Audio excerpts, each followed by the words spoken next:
Hey, we back for a second video. I just want to talk about mental health. Mental health is real.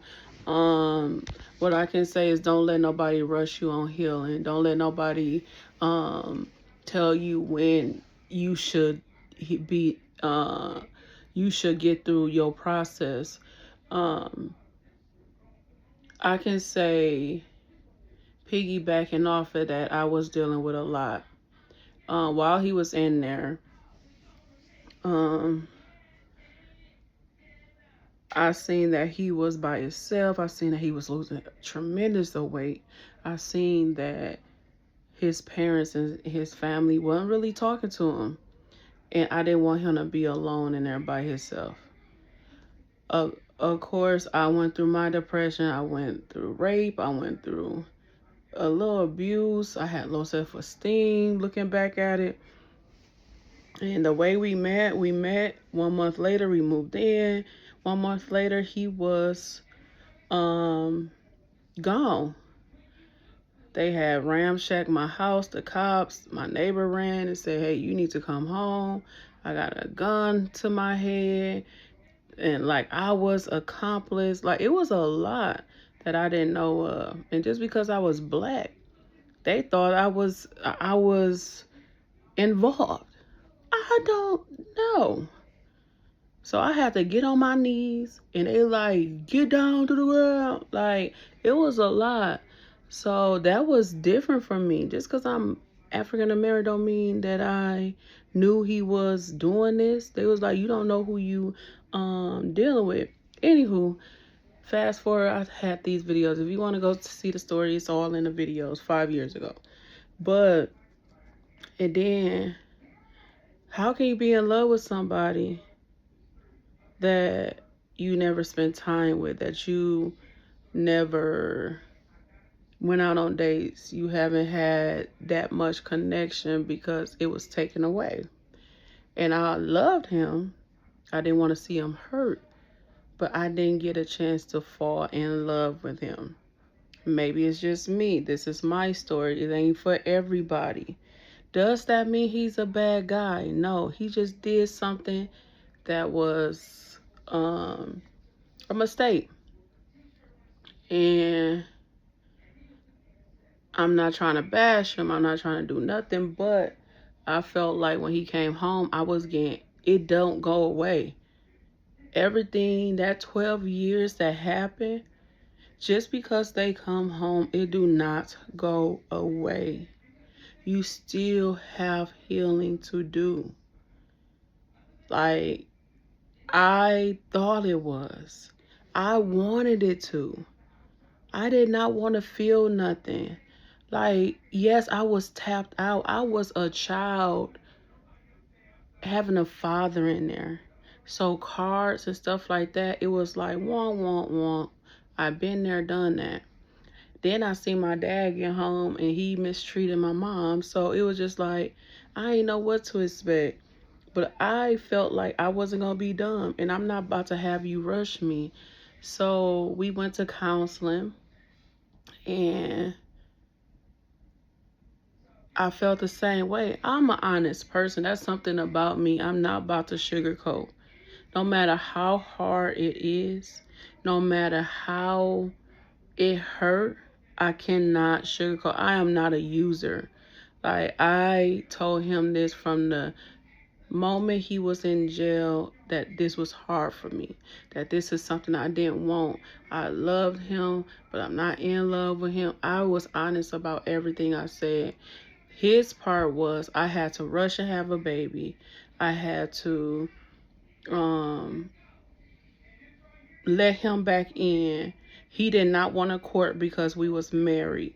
And even when we went to counseling with my pastors, they even said, y'all have to date.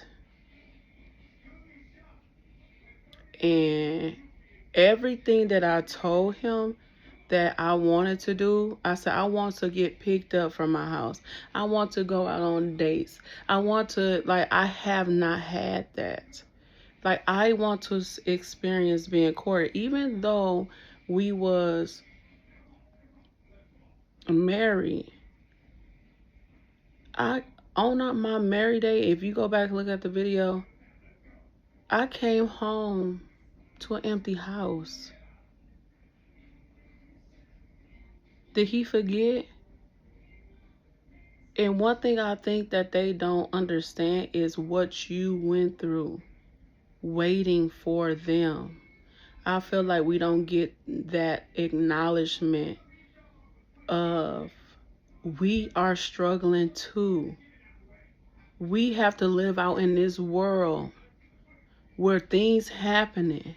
You seeing happiness, you going through it. You gotta take care of him. You might have kids. You got people on the jobs. Like, yeah, y'all go through stuff too. In there, we get it.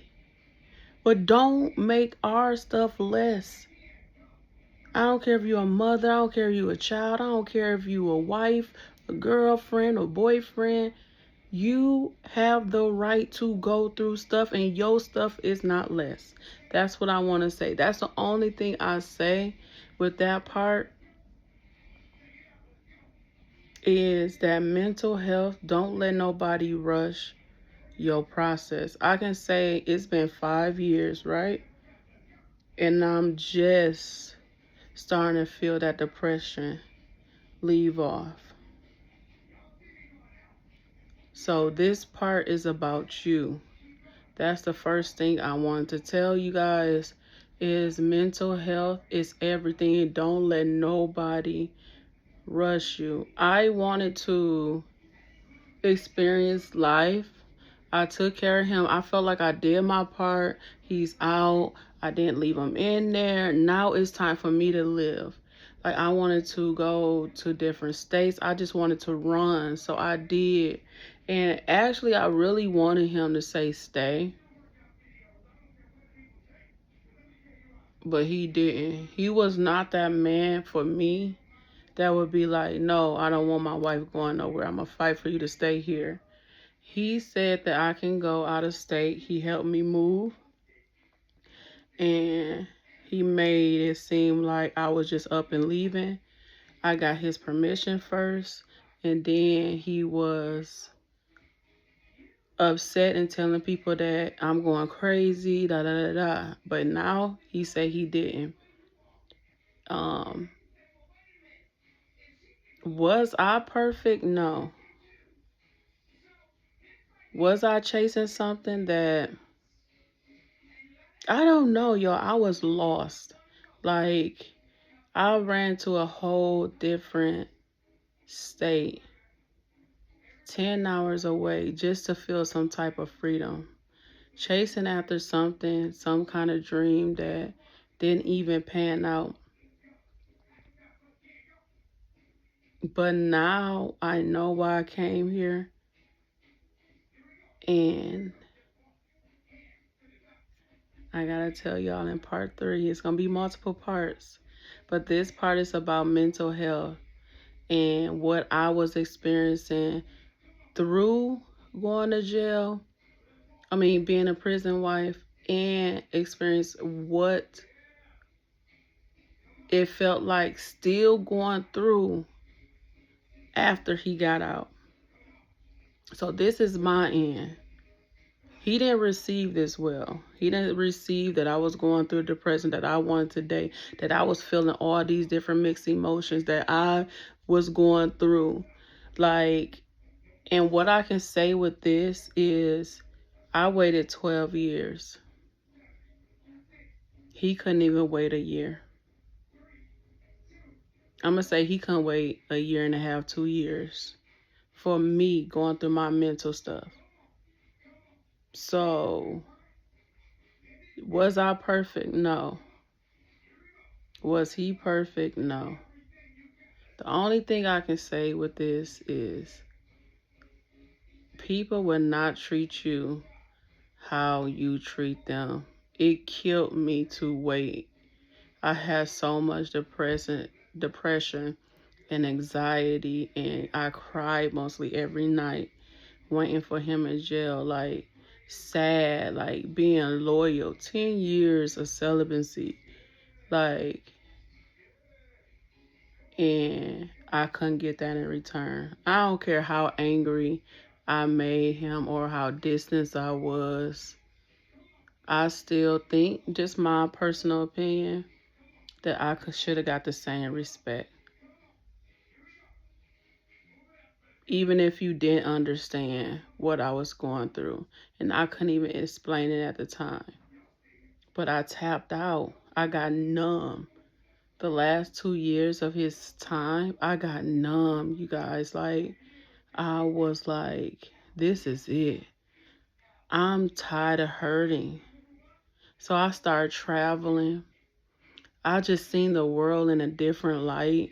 I said, it's so much more than just this pain. Even my jobs was like, you might need this. You might need to just go. But I didn't get the same respect. So you gotta wait for part 3. See y'all later.